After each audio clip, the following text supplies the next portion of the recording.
Welcome to A Mason's Work, the podcast where we review Masonic symbols and illustrate how they can be used to solve problems in everyday life. With your host, Brian Mattox, a proud member of the Craftsman Online Media Network. Number 3 of the Workman's Rules is work your own stone. Insight does not grant jurisdiction. Your work ends at your own borders. And in order to really appreciate and understand that, it probably helps to put yourself in another person's shoes for just a minute. Imagine that you are going into your workplace and you're ready to start work. And maybe your customer or your boss comes and tells you immediately how to do every single step of your work. It's not micromanagement. It's just telling you what to do right before you do it. You were going to do it anyway, but somebody just says what you're about to do right before you do it, almost like a narrator for a sports game or something like that, right? Or the announcer. If you're like me, that would drive you absolutely bonkers. And yet when we try and help somebody out through a situation like this, through learning and growth and development, oftentimes that's what's happening. We will be walking into somebody who's in the middle of figuring something out, and we'll try and explain to them that what they're doing could be improved with just a little bit of a change. Here's the thing. If you sort of immediately assume that you have implied permission because of a role that you're in, the authority, the relationship, you're a parent, you're a boss, you're a best friend, that you assume you have permission to spread that insight, you're doing the opposite. You're actually creating these negative outcomes, or have the potential to create these negative outcomes. Very few times in my life, and I'm, now I'm in the middle of my life, have I prevented someone from making a mistake where they came back and said, hey, you have prevented me from making a mistake. And here's the important part, and I've learned from that. It's one thing to prevent somebody from coming to harm or, making a critical, career decision or mistake. It's another thing altogether to have the person learn the same thing as a result. If you take away that learning opportunity, you are essentially stealing by, without consent, taking from them the thing that they're going to need in order to grow. And here's kind of the reality. You may know better what to do. You may not. Either way, it's not your business. It's their work.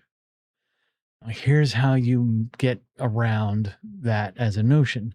If it's somebody else's work, they're learning from they're about to make a mistake, they're about to learn really, a lot from, you have to help with consent and permission.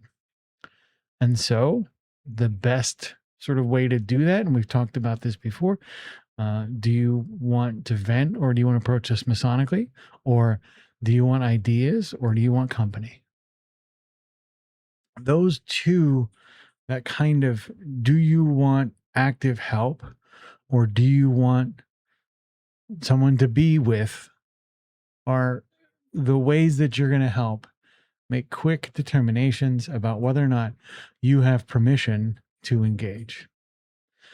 When you start down this process of understanding that there are some things that you cannot learn by counsel, by advice. For example, if you've ever taught somebody how to drive or ride a bicycle, there are some realities about that learning process that you cannot remove. If you want to actively teach someone how to drive, for example, there are some things they're going to need to learn that you can't essentially narrate your way through.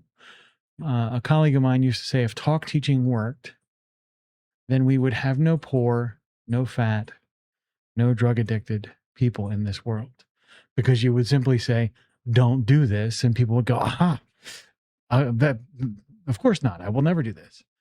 And so talk teaching doesn't work. What we get to do in situations like this, where we do have these insights, is either take responsibility and ask for permission and say, hey, listen, can I help you with this? Can we talk this through?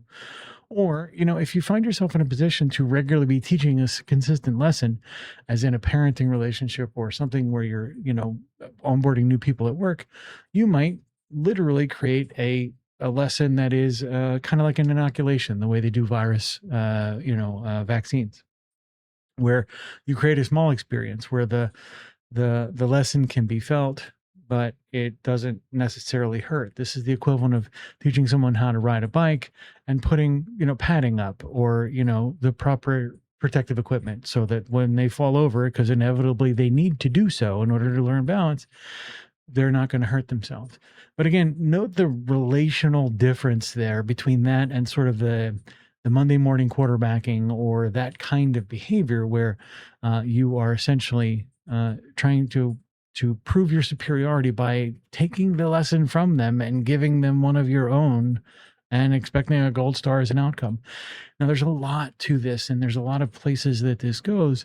We'll get more into this as we go throughout the week, but just understand that the way you learn these things, this insight that you have, if you do find yourself in a position to share it, you have to do so with consent. The views represented in this podcast are those of the speaker alone, and are not representative of any grand or subordinate lodge.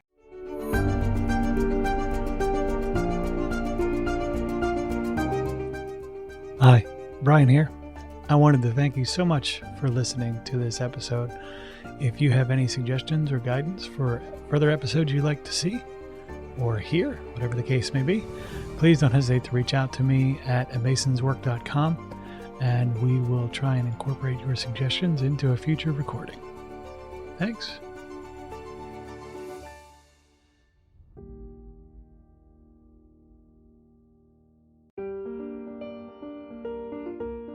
Freemasonry teaches us that the true work is within, a lifelong journey of reflection, discipline, and discovery. At A Mason's Work, we help Masons bring out their best selves through meaningful self-inquiry and symbolic practice. From personal reflection to lodge engagement, we offer tools that turn symbols into action. Visit us at amasonswork.com. The work is within. The time is now.